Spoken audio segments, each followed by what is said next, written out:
Well, I want to welcome Kevin to the show. Thank you so much for coming on. I really appreciate it.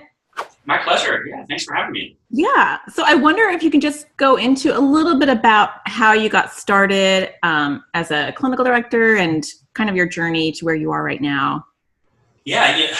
Psychology for me, the long story short, I think is I was not someone that was destined to go to college, and I took a Psych 101 class at community college and really fell in love with it. And so I worked hard to finish, with a bachelor's degree. And then I started working with children who had been adjudicated in and out of the foster system and had some pretty traumatic lives, and realized there's a whole world of people that struggle with mental illness that I had the privilege of growing up not knowing about. So I went on to get my master's degree, where I fell in love with working with anxiety. At the same time of studying anxiety and researching anxiety, I worked with children and adolescents in an inpatient psychiatric unit. And so it's impossible to work with children and adolescents without working with parents. And so I started seeing very common themes that parents were having, a lot of misunderstanding that parents have, and kind of had a knack for explaining things that seemed to work out well and helping parents connect with their kids. And so I went on to, I did 4 years of a doctoral program where I really focused on anxiety and actually children. And I wrote my dissertation on a model for working with kids called collaborative problem solving. And then I founded Northwest Anxiety Institute, and in the last 5 years, it has grown considerably, and we now have a second clinic, a pediatric clinic, and we do parent workshops and parent groups and treat everybody.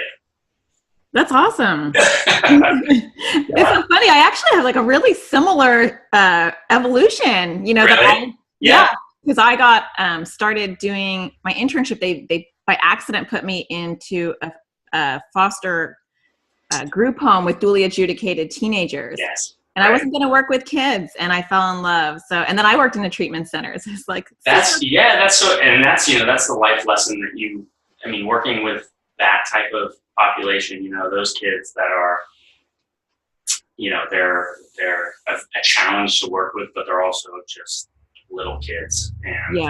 And I think that's just kind of profound. And it's also the best learning experience you can have if you're interested in working. Oh, it's like psychology boot camp. Yeah. Oh my gosh, exactly. Yeah.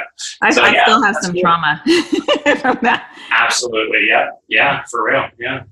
So you are a perfect person to talk about this topic today, which is how to deal with our own anxiety as parents, help our kids with anxiety and OCD. Yeah.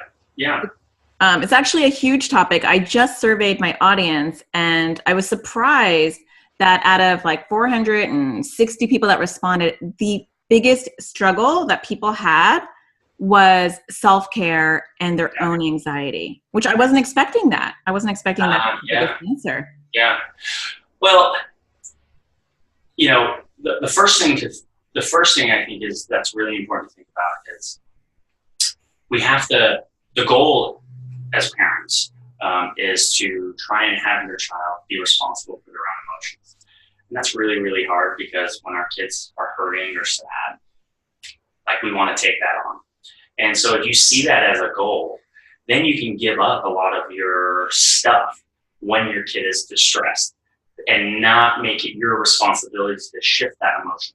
And have the awareness that, are you trying to make them happy or not anxious or not depressed or not something, because you're actually just trying to manage your own distress because it's so uncomfortable. And so that is kind of the global goal. That's a really hard task. It takes a million little behaviors and changes every single day. But I think that also comes from this idea that none of us really know what we're doing. There's no, guidebook to parenting. And it's changed considerably over the last, quite a few decades. And we now, as parents, feel like we have to behave or parent in a way based on a checklist or based on Instagram or based on, what everyone else is doing with their kids in school. And so we're working through a lot of our own shame and our own anxiety that we've never really even kind of managed. And so it becomes very complex. And then, we know at a basic level that modeling, we all know when your kids repeat things and do behaviors that you do, it's like really cool and fascinating. But that's also your avoidances and your fears. You can see that get worked out in your very young children. And I think that's scary and fascinating at the same time. Yeah. And I think, having this checklist that you talk about is so true just on general parenting terms. But then when you add, you need to do this to help your child's anxiety, or you need to do this to help your child's OCD, right, that checklist gets huge. Right. The responsibility feels ginormous. Yeah. Yeah.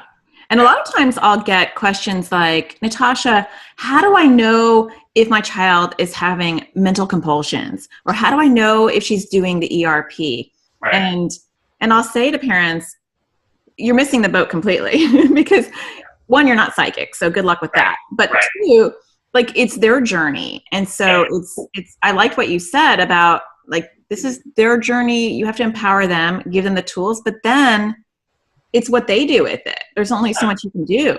And we can only be responsible for our own emotions. And so if I have a child that had OCD, I can't ask them. I mean, it fundamentally goes against the principles of exposure for me to say, you need to touch that because that would be good for you. I can suggest, hey, it sounds like you're making decisions based on your OCD. How would you manage that? Or how would you challenge your OCD? But what I can control is I don't have to engage in your compulsions. Most of the families I work with, when we meet them, every person in the house functions like they have OCD, right? And so mom is like, I don't have OCD, but I can't touch that. I can't sit there. I can't do this. I can't say this word. And so they all have lists of compulsions and safety behaviors that they're not allowed to engage in because one person in the house. And it totally makes sense. And it's super insidious. Nobody says, I'm always going to give in to everything my kid wants. It's just like, I just want them to be happy right now. And they're so distressed all week long, and I just want them to have this right now. But this is the long game. And it's really trying to empower parents to feel good and confident that they're not responsible for their kids' distress, and they don't have to participate in it. And they can't actually control whether their kids go to therapy or work on their ERP or do whatever. But that's really good. Yeah, and I think that's a good message to convey, whether it's anxiety or OCD, is, our kids are going to struggle, and sometimes there's nothing you can do to fix that. Right. And so the best thing you can do in those moments is self-containment, some self-control of how are you going to be okay while they're not okay. Well, modeling is so powerful. And so the other thing that anxious kids struggle with is when parents start shifting expectations, backpedaling based on anxiety, because anxiety loads completely on the intolerance of uncertainty. And so if my parent becomes unpredictable every time I melt down because of OCD, anxiety, whatever, that actually turns my anxiety up because I don't know if they could manage me. And so when parents are consistent, empathic, and loving, but not we'll do this and we'll change this and I don't know how to manage this, kids feel grounded and safer. And kids will tell me that all the time. I'll say, well, you talk to your folks about this. Kids will say, my mom can't handle that. And, that's devastating for their moms to hear that because they're like, what? I'm in the trenches with them every single day. But they really see that's too much. Yeah. And I think sometimes it's a fake it till you make it kind of thing. Because I think a lot of times parentally we overreact because it's triggering our own anxiety. Absolutely. Yeah. So it's either you can't have this problem because we already fixed this, so you're not allowed to have this again, or I'm already having an anxious day and I just don't have any more space or capacity to handle you right now. Right. So I'm going to explode as well. And that's the self-care piece. That's the modeling piece. I think when kids realize, and if we talk, most of us just don't talk about negative emotion, right? So we're happy to express excitement and all these other things, and we cry behind closed doors, and we talk about difficult things. But we can model these things to our kids by saying, I know we're supposed to have dinner at 5:00, but I'm having a pretty rough day. I just get a lot on my mind. So it's going to be a little bit later because I'm just going to go and chill for 15 minutes, like a self-time now. And depending on the age of the kid, as they get older, that becomes really helpful modeling because you'll see that gets implemented. Then the kid's like, not only am I weird for all my scary feelings and thoughts, my mom or dad, who are superheroes in my eyes, also feel scared sometimes. They also experience stress. And they still go to work and they still make dinner and they still play with us. That's pretty cool. So I think it's great to talk about, appropriately your negative emotions and how you're processing those and how you're dealing with those. And some of the initial training that we get, when you're learning to be a therapist, is like know what your stuff is. So it doesn't bubble up when a client says something, you're like, I haven't thought about that in years. Oh my gosh. But that's totally the same. I have never, for me, I'm a go kind of person. And I have two children. I have a 4-year-old and I have a 4-month-old.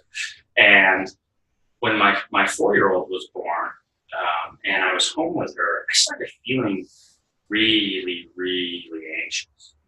And I couldn't quite put my finger on it. And I know enough to not jump into all the, why is this happening? This is an experience. But for me, what it was is being with a brand new baby, it was probably the first time in years I was present with myself. I didn't have a device or the TV or a person to chat with, or I wasn't doing something to constantly distract myself. And I think as I sat, I just felt things that I hadn't really allowed myself to feel. So it was kind of profound and really cool because it was also like, I really want to be present. I don't want to be the dad that, and it's not a judgment. I don't want to miss these opportunities, and I don't want to be on my phone or watching TV or doing these other things if I can be staring at that face. But that brought up a lot of stuff for me because I don't know if I'm that present with anyone. And when I'm in therapy, I'm present, but it's not on my stuff, so it's a different process. So I think the reason I say that is I think we, as therapists, we learn that, but as parents, we've got to be aware of that stuff too. And so much of our own anxiety and our children's anxiety is super predictable. We just choose not to talk about it when we're not experiencing it. Yeah. And I think they feed into each other. And, I think we do try to keep busy to not think about things. And, I remember that too. Like just, being with a newborn and being up at 3 o'clock in the morning, 4 o'clock in the morning and having nothing but just my thoughts, and my hormones. Right. A terrible mix. Yeah, I just got off the phone with my wife and she said, why is this little one waking up every 2 hours? And 5:30, she's wide awake. I'm like, sorry, babe. See ya. I don't miss that. I don't miss that at all. It's cute from afar. Yeah. It's very cute from afar. Yes. Yeah. I go back someone. I'm heading out. See ya.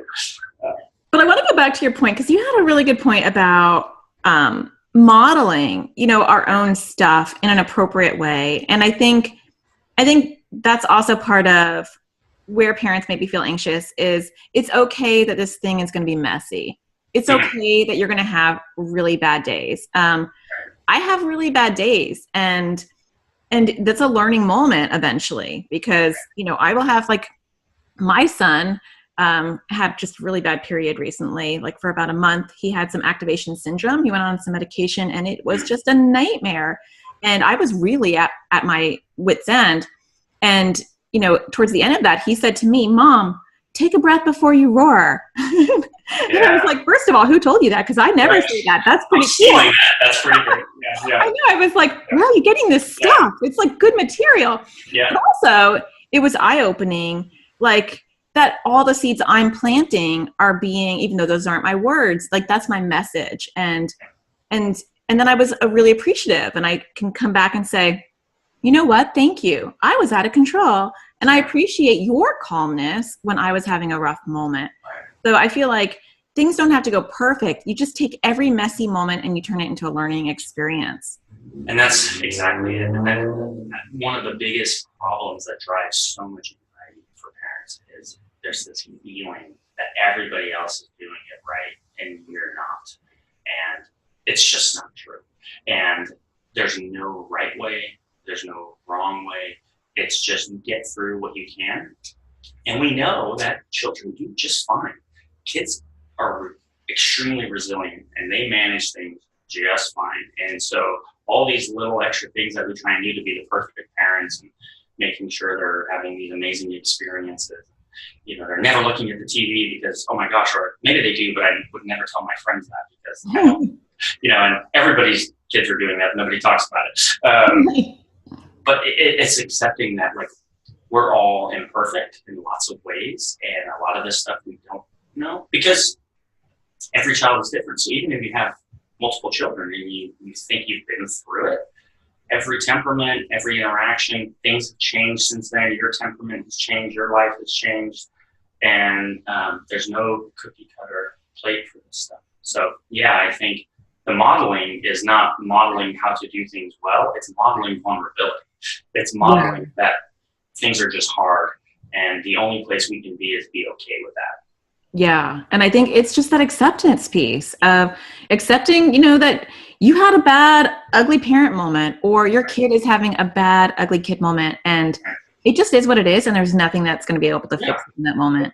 Yeah, exactly. And I think some of it is for some parents, the same process they did when other things in their life weren't going well, and they blame themselves because of shaming issues or insecurity issues or anxiety, whatever it is. Well, that's not going to change because you have a kid. And so if your kid is not successful, if that's the pattern you had in your relationships, if that's the pattern you had with your parents, if that's the pattern you had at school, that's the pattern you'll likely have with your children. Unless you're aware of it and you say, hey, I've noticed I do this thing. I always blame myself when somebody else in my life is struggling. I need to quit that. What's up with that? How do I go about that? We got to have a plan for it. Yeah. And I think awareness, that's such a good point. Like, this is what I do. I blame myself when things are going south. And that whenever I'm doing an intake, and I'm sure you probably experienced this too, a lot of times I'll get a parent who will say, we're spending half the session talking about what they could have possibly done to cause this. Right. You know, I'm anxious. Did I give this to my kid? Or I went away for 2 weeks. Did I cause this? Or I had a health issue 5 years ago. Do you think that caused that? Right. Yeah. And I often say, if I answered any of those questions, how would that impact the way that you would behave tomorrow? Right? For you, right, I could give you the reassurance, but the doubt will creep in that maybe it was that you were sick for the first 2 years of their life, or you went away on a vacation, or you and your husband, or you and your wife broke up, or whatever it is. Possibly. But we know there's lots of children that have parents that are divorced and are doing great. And there's lots of kids that never went through divorce and aren't, and vice versa. And so there's no causal relationship with any of this stuff. And you don't know if, someone scaring your child in the coffee shop feels profound and traumatic, where your other kid ran from a burning building. Doesn't bother them at all. We don't know. All that I help people focus on is how can we change their behavior today? Yeah. Their behavior to change their emotion, because if we get stuck in this dialogue of my child has anxiety because we create an identity for them that's really hard to shake, even with all the best treatment. If that's their model, the way that they see them, if that's their expectation of themselves, that's how they behave. Yeah. So helping parents shift that too is really hard. It is. And I think it's good for them to realize that there are kids that have been through a lot of stuff and they don't have anxiety. I use that example too. I'll say, I was in foster care and I worked with some severely abused kids, and, they had some trauma, but they didn't have anxiety. So right. One does not always equal the other, so that we can shift the blame and the focus and get busy developing the skills to teach our kids how to cope with these things. Yeah, exactly. Yeah. Shifting the blame. And because if you're working from a place of blame, you just can't. But I'm really interested in because I'm a behaviorist, I'm really interested in dogs and dog training and things like that. And I say to parents, look, so I don't know if this is offensive, I apologize. Nothing's offensive to me. there are people who adopt dogs and incorporate them into their life, and the dogs, kind of transition and do well. There are lots of people that adopt dogs, but they rescue the dog, and now the dog is a rescue dog, and that's the identity that the animal has. And so the person makes sure that because we're a rescue dog, they don't walk near loud streets, and because we're a rescue dog, they don't have to do this, and because we're a rescue dog, they get to be on the couch because we're a rescue dog, and they may have had it. I heard from the little blurb they had a tough past, and what you create is a reactive, sensitive dog. And then the explanation is, it's okay, the rescue dog, this makes sense. And just from a basic behavioral level, the dog doesn't know that, but it's not feeding off of what happened to it when it was a puppy and it was abused terribly. It's feeding off of the interactions that are happening around them. And we have such a profound impact on how we influence other people every day without even speaking, just by our posture and the things that we do and the subtle accommodations that we make. Because if I always do an accommodation for you, I'm not just helping you out, I'm kind of telling you that is too hard for you. Yeah. And that is a very slippery slope. Yeah, that's a great point, because I do feel like if I was to talk about the two different extreme categories that I see in parenting, with parents who maybe are a little bit anxious or a little bit stressed, it's either they are overzealous, where they're taking notes, they're recording my sessions, they're so active. The only thing they can't do is the actual therapy for themselves, versus all the way on the other end of the spectrum is that so over accommodating because they're anxious and they just want their kids to be happy. Right. And so they don't see where, maybe having their kids be more resilient or not accommodating them, it's not cruel. It's a good thing for them. But I think because it's so triggering for their own anxiety, yes, that they really can't stop. Right. Yeah, and it's a paradox, right? Because we know, the less you accommodate, the more likely confidence will build. It's hard to learn a skill if someone always does it for you.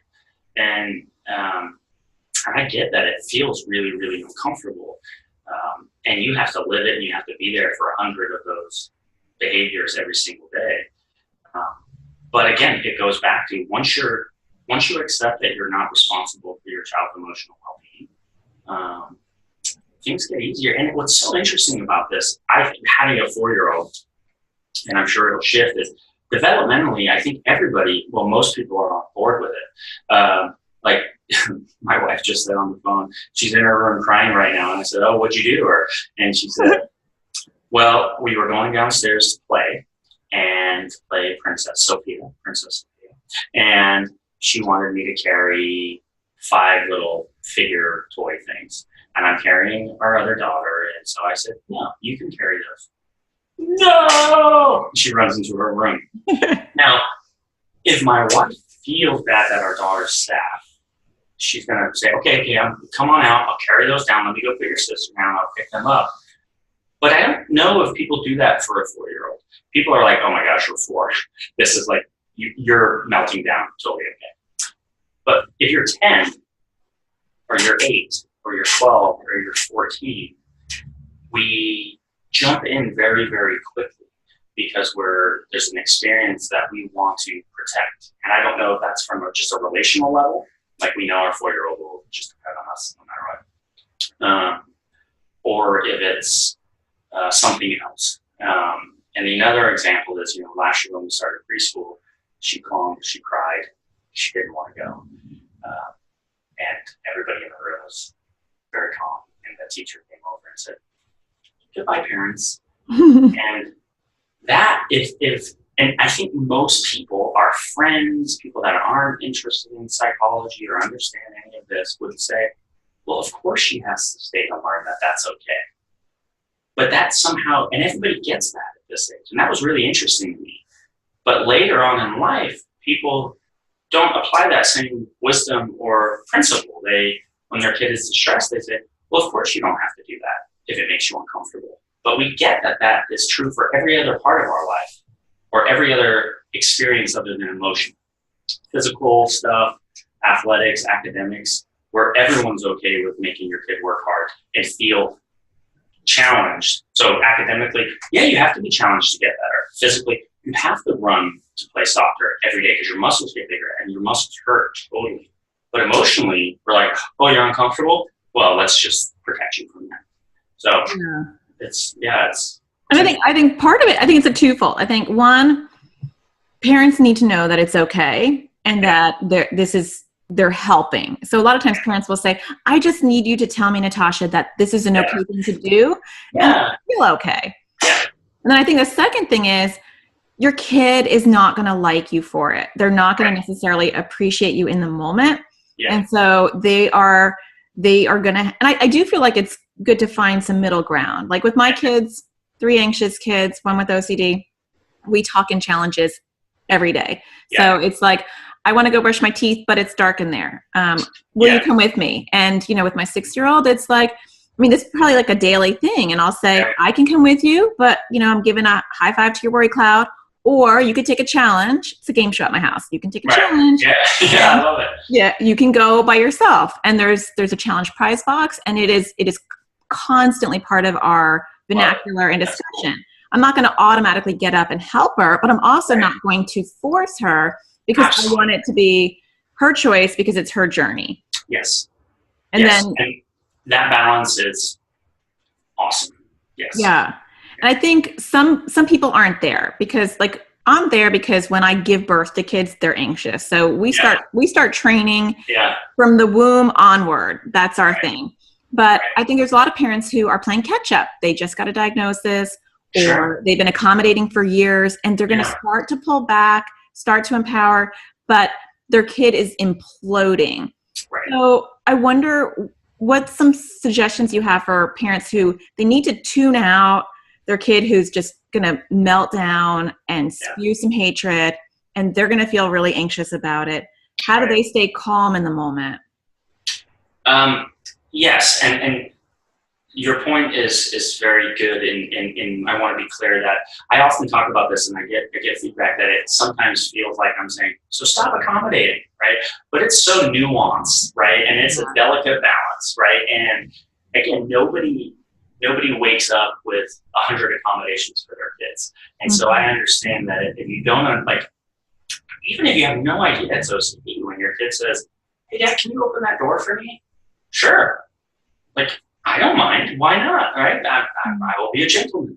Right? And I do that now for a year until I find out it's OCD. And then I say, no, well, that's going to hurt. And that's going to take time to shift that one behavior. That's just one behavior. And we know that it's OCD. It's thousands of them, right? Yeah. So what can parents do? I think predictability is really important.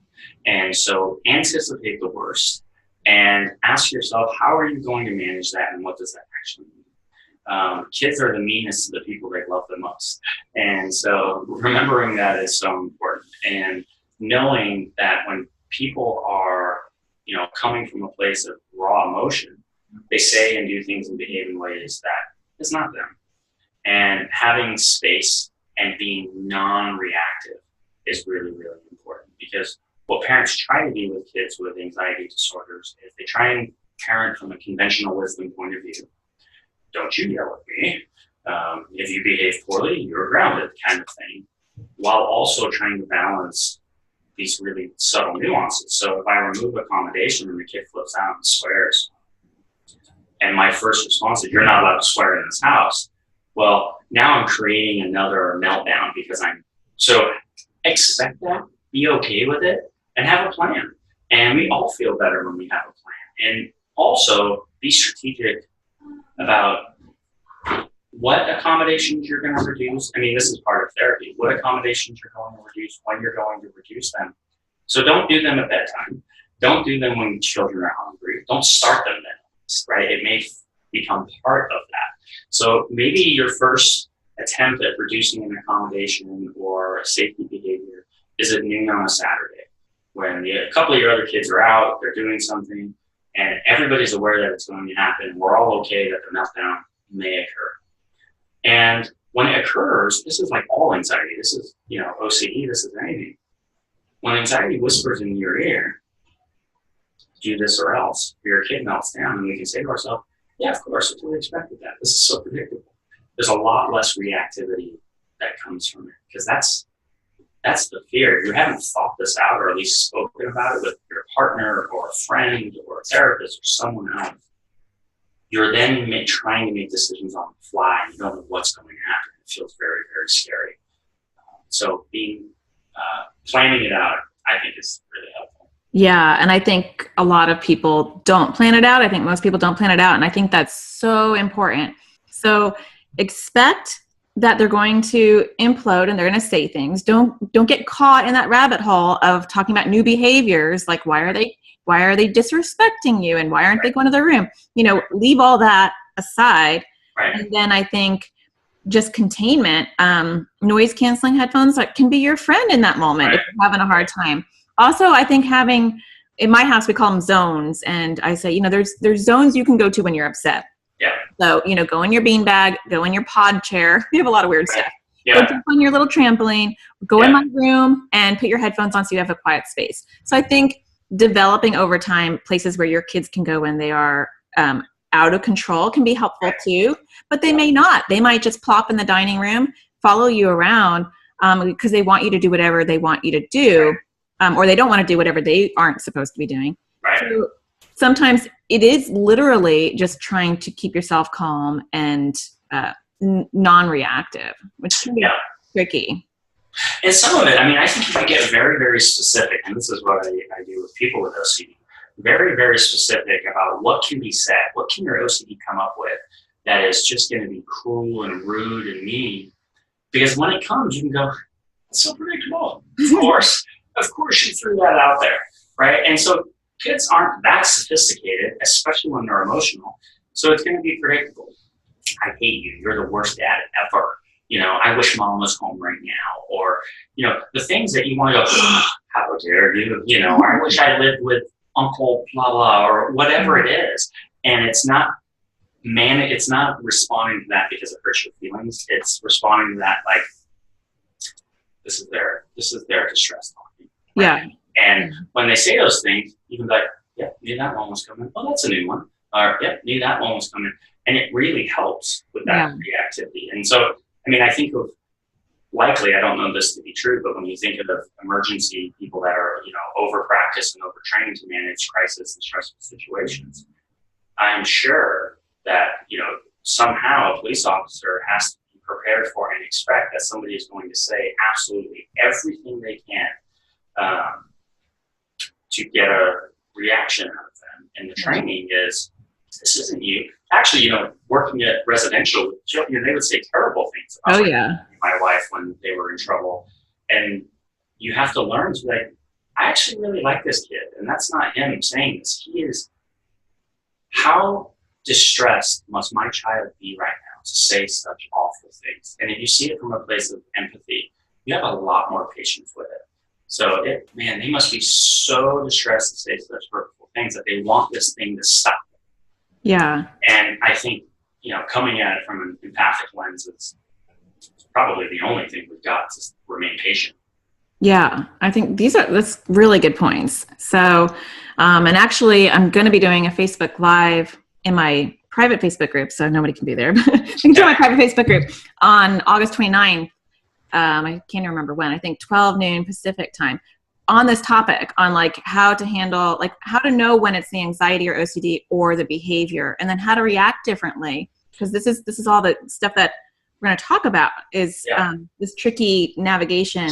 And life is so busy, and there's so many demands and expectations on all of us, and we don't like feeling bad. None of us do. And so, if your kid has a meltdown and, everyone just gets to bed crying, and we don't wake up or we don't talk about that the next day after school. Like, hey, what happened? How did that get there? What do we do? What was, if we just hope that doesn't happen again, we have zero contingency for when that predictably happens again the following week. And you create this cycle because parents get stuck in I don't want to bring it to actually in a pretty good mood. Right. Right. And some of that is it's not manipulation at all. I do not like that word, but it's if a kid says, no, I want to talk about this right now, and this is really sad, I say, yeah, I know. And I would like to eventually we never have to talk about it because it's not happening. But as long as there's something concerning, we got to have these really tough these conversations. And if that creates another meltdown, so be it. Because then the next conversation is, oh, when we have these really hard conversations, you have these really hard meltdowns.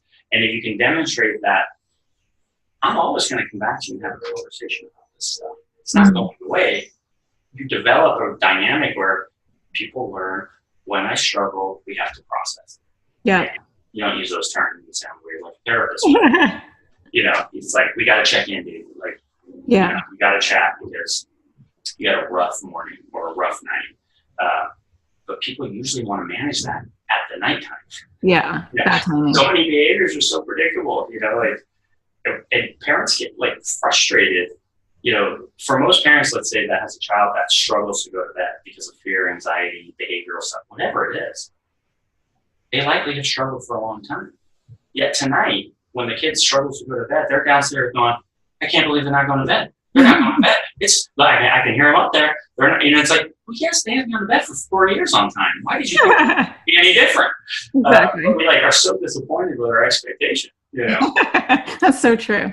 Yeah. Well, I could talk to you forever. You are so fun to talk to, and these are such good topics. I'll have to have you come back on sometime. I would love to. Yeah, no, this is really, really great. And I feel like some of the things you said have been really helpful. I mean, I love just the things that you're doing at home even, and the reinforcement of the challenge and having a prize for that is really cool. That I think, personally, I can steal for my kids, and then for a lot of the families that we work with, because that is exactly it.